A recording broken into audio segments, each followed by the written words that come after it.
Siguro napapansin mo na kahit 550 watts ang solar panel mo, hindi naman umaabot ng 550 watts ang output. Bakit kaya? Hindi ibig sabihin na may mali yung solar panel mo. Normal lang yan and here's why.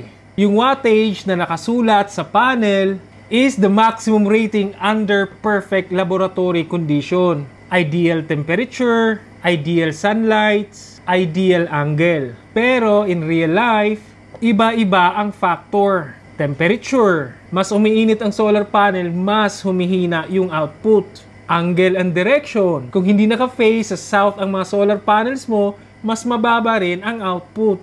Clouds and haze. Minsan bright, minsan diffuse light lang.